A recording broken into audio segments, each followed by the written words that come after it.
This Blackmagic Pixus has been in my hands for just over 6 months now, and I finally feel I can give a lived-in appraisal of how I found working with it on a wide variety of shoots.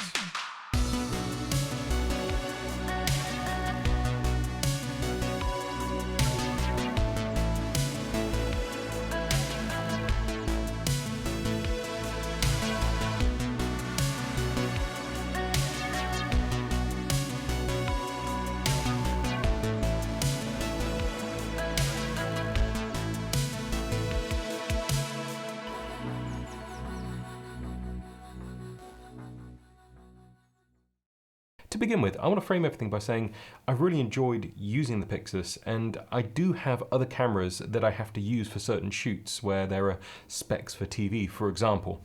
But in terms of enjoyment, I usually have more fun when I'm taking the Pixus out and working with it. This is something that I didn't necessarily expect to feel, but the way the camera works and the modularity of rigging it out is something that I do find very satisfying, even more so than previous Blackmagic cameras that I've had, like the Ursa, for example.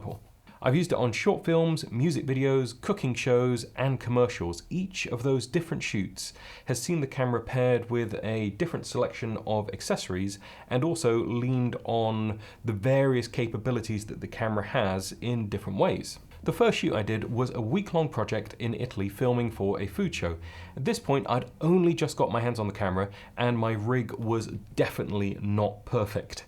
I relied on the EVF and shot almost exclusively on my easy rig, and most of the time I was working with natural light outside. Had a small set of Canon FD primes, which I still use with the Pixus, and these are very, very compact, and the front filterings are actually very small. I've got sort of a lens hood extender thing on here at the moment, but when you take that off, it's actually a very small filtering. I paired the Pixus with a set of small Hoya Pro NDs, which I got for just under £100. This brings me to one of the aspects of the Pixus that has been spoken about a lot, and that is the lack of an internal ND system. I've used many cameras that don't have internal NDs in the past, and as such I wasn't too fazed by this, and I kind of knew what I was getting into. The Hoya Pro NDs I've worked with on older Blackmagic cameras, and I knew there wouldn't be any IR pollution or nasty artifacts, so I was happy that that should play nicely with a Blackmagic sensor. However, having used the Ursa G2 and the 12K extensively, it's a little bit hard to go back to having no internal NDs, I do have to say. That said, the footage from Italy was beautiful, and I got on really well with the EVF, having the controls on top and gradually kind of training up my muscle memory to know where I'm going in the menus, made shooting in even bright sunny conditions really easy and really quick, smooth workflows, easy to cut and roll, all that kind of stuff. It was really nice, and that extension arm allowed me to have it kind of tucked down into my hip, but have the EVF at head height comfortably so I wasn't in an awkward position. So I did like the way that works, and the EVF is definitely an accessory I'm glad to have, even though I found since I'm not using it quite as much because most of my shoots have been indoors. On a few days we actually did work inside in an old barn, which was a fully lit scenario. Rather than being natural light, I lit it as if it was a sunny day, even though it was dark and grey outside. And the Pixus performed perfectly in that scenario paired with my Duan Molus LED lights. So as well as working with the natural light outside, it also did a good job of rendering colours well under LED light. On my return from Italy, I had a chance to rejig my rig, adding a few different parts and also getting a Feelworld S7 monitor to go on top, along with the Ursa Cine handle. Now that handle is really comfortable and solid. It also provided a much better mount for the Blackmagic EVF, but I do find the lack of mounting points on it. There are no cold true adapters, there are only a couple of quarter 20s on there, and the fact that it actually needs to be put on with an Allen key, a little bit of a downside to the system. It's not quite as quick and easy to break it down to go into a bag or add on, say, a monitor or a transmitter or any other accessory that you want, a little mic receiver on top. That doesn't have the option for those kind of things, and I do find that to be, honestly, a little bit of a downside. I then put the Pixus out on a couple of short film projects, which were really fun, but were a very marked change from Italy. Less focus on one solid do-it-all rig, and more about being able to get lots of different shots in different ways. So I tended to have the camera set up differently for those shoots than I did for Italy, where I was operating basically the same scenario for that entire week. The footage holds up really well from these, including a lot of natural light work with just some bounce and negative fill, and that was in these autumnal shots in this park. The next one was channeling my inner Evil Dead with this short film at Berwick House, and it's a good time to bring up rolling shutter. I had been, honestly, very concerned about this, and I've been concerned about the rolling shutter on the sensor since the Blackmagic Cinema camera 6K came out as well. In practice, I haven't actually found it was a problem at all on anything that I've really worked on. In the horror short at Berwick, I was doing some really low angle, fast movements, running around, kind of simulating that demon point of view from Evil Dead, and I didn't notice any artifacts. Nothing was jumping out at me on the shoot, or indeed when I came into post. When I have tried to go out and get rolling shutter artifacts, you know, testing it, it's easy to do. You can get them.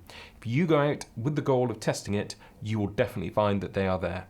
It's just that over the 6 months, I haven't found that I've had anything that was ruined by a rolling shutter artifact. You know, I haven't noticed it when I've been editing, and I haven't particularly worried about it when I've actually been out doing shoots. The honest truth is that most things just will not show these kind of artifacts, and also I'm using different crops of the sensor. So sometimes I'm not using the full sensor, sometimes I'm down at the Super 35 crop and not the open gate Super 35 crop, the 16:9 Super 35 crop. And when you do that, the sensor readout speed actually increases. And you can see this in the camera being able to operate at higher frame rates in those different sensor modes.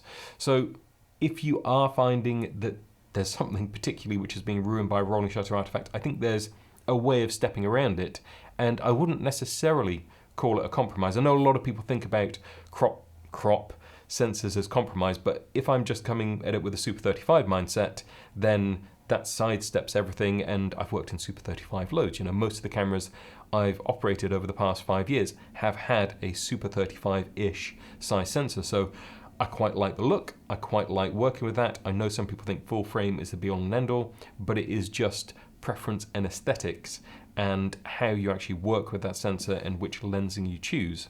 Ultimately, it shouldn't really make too much difference, but I know some people really have their opinions on this, so drop them down in the comments. Let's start a fight. Now, I also took a brief sojourn to Miami for Adobe Max. I know, I'm Blackmagic DaVinci Resolve through and through, but it was really cool going over to Adobe Max and also taking the PYXIS and filming around Miami Beach on my skates and capturing some kite surfers in action, you know, out one morning. You know, it was really windy. We just had a tropical storm come through, so catching the tail end of that.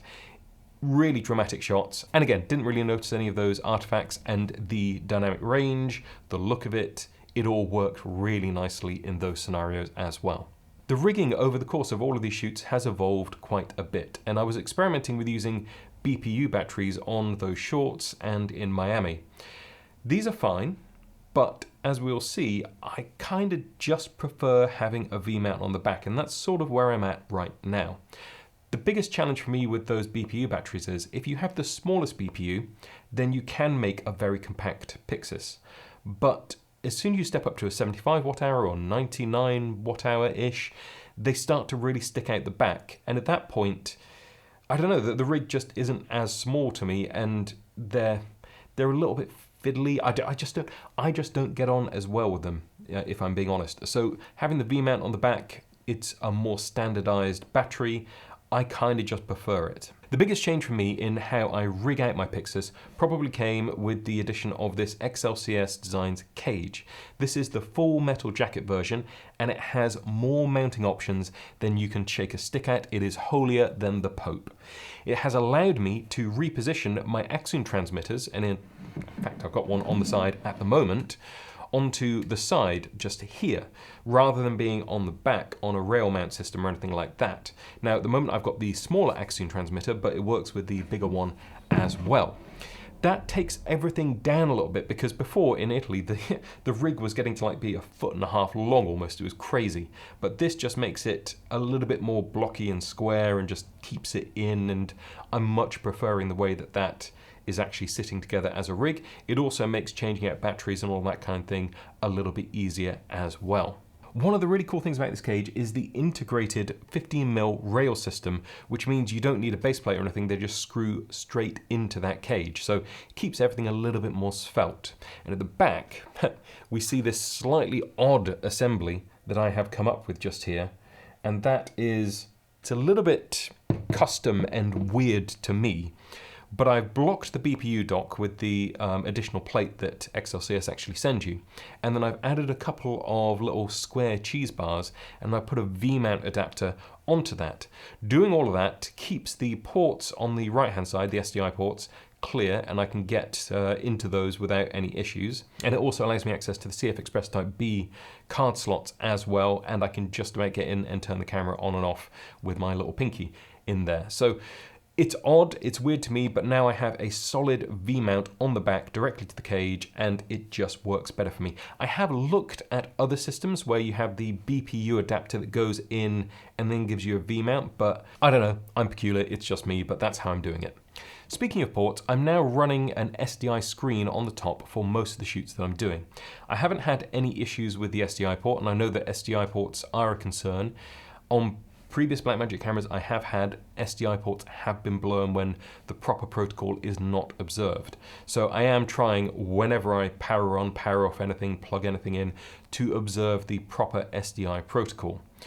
I haven't had any issues, nothing is blown, touch wood, it continues to be the same. It feels like the port in this is a little bit more robust than some ports that we have seen in the past. I've considered adding some kind of little SDI protector in there, but so far I haven't needed it and I've just followed the proper protocol.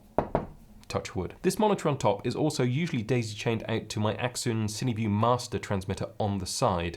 So just an SDI out of that and into the transmitter. I'm keeping all my cabling nice and neat with Mondo ties. They keep everything locked in place and I prefer it to having a nest of wires everywhere on my rig. Occasionally, if I want to go lightweight and use fewer MPF batteries in a day, I'll opt for the CineView Nano, which only transmits out to iPads, but is a lot more frugal on batteries and is way smaller than the CineView Master. That can also be fed from the USB-C EVF port on the front via a little HDMI dongle, and that just goes straight into the HDMI connector on the Axon transmitter.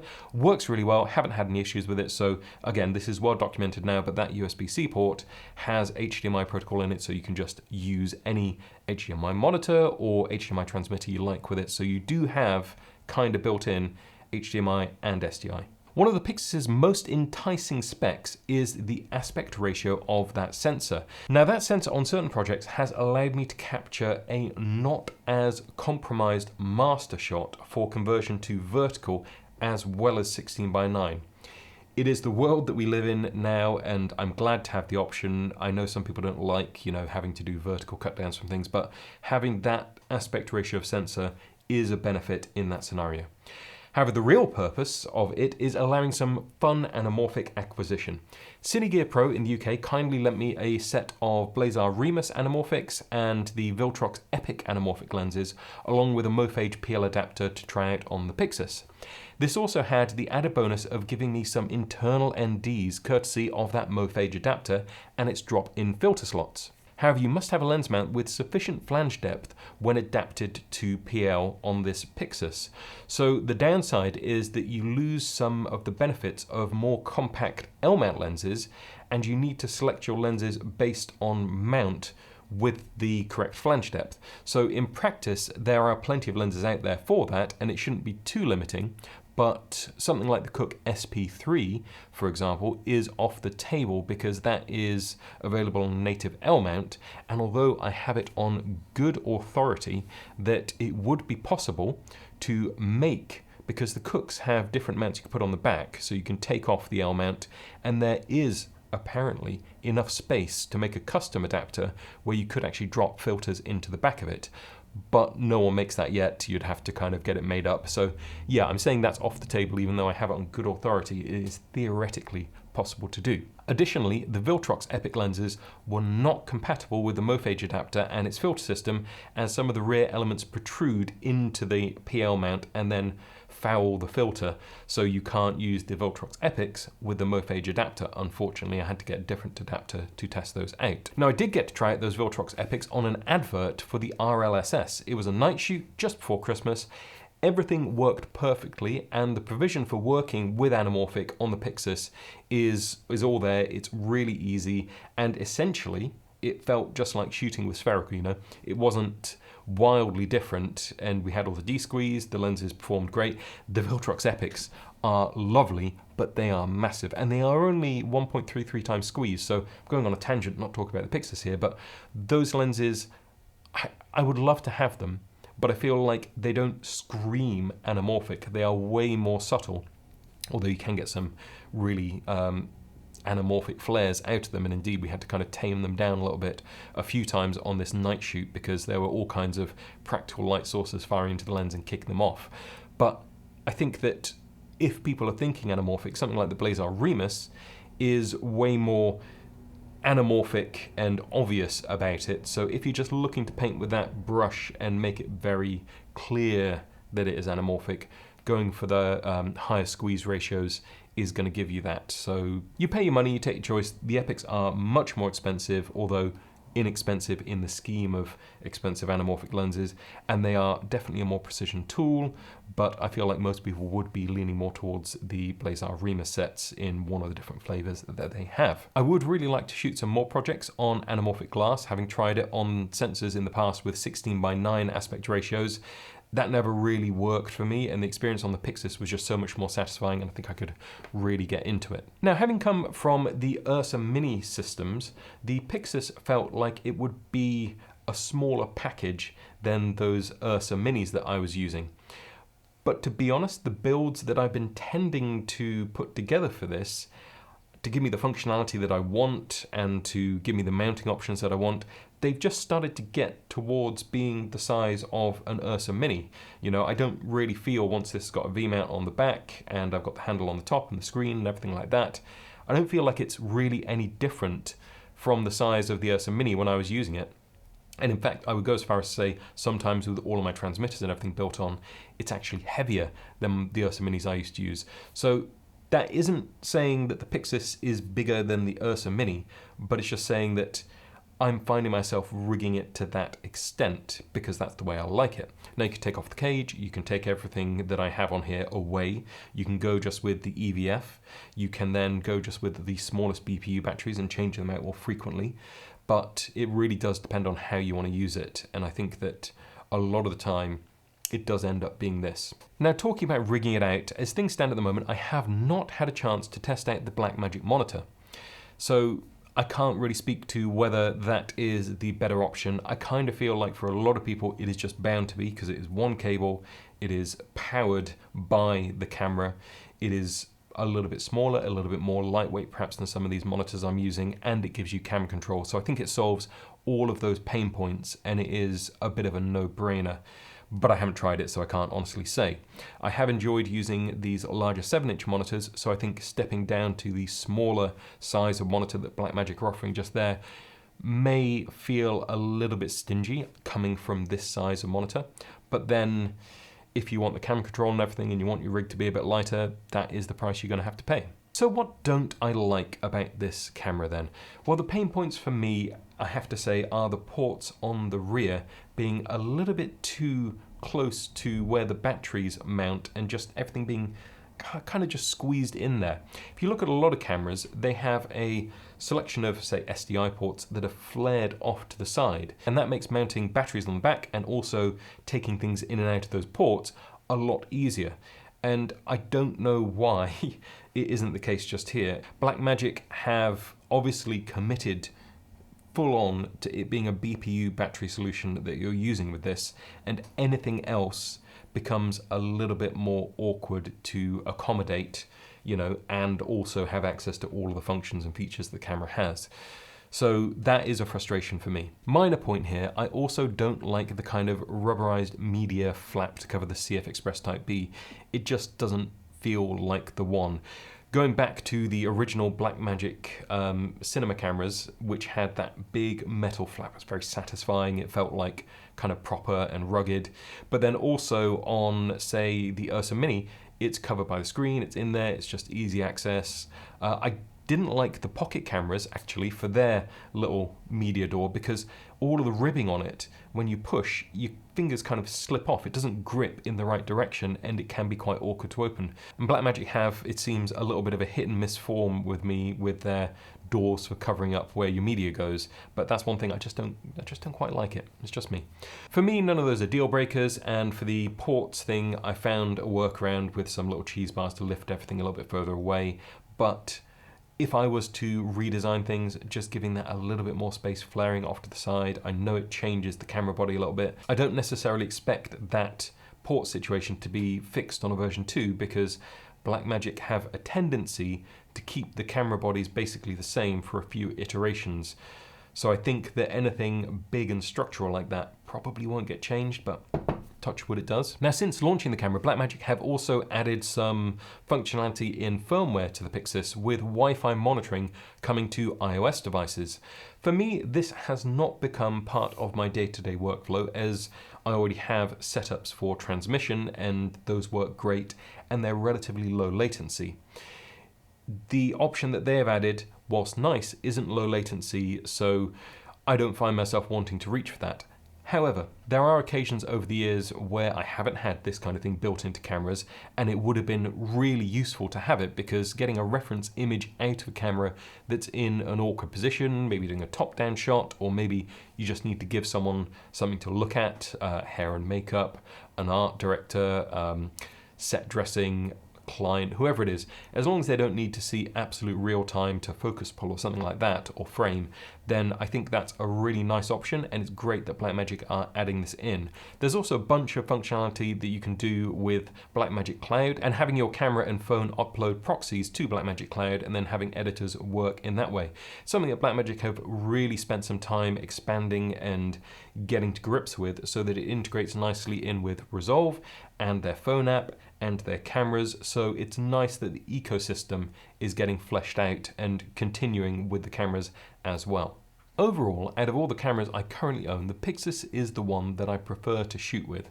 It's a camera that I can really get into using, and the image quality, the price point, and the flexibility of this platform still stand up after 6 months of constant use. If you have any questions about the camera, the rigging systems I'm using, the workflows, feel free to drop them down below and I'll try to answer them as soon as possible.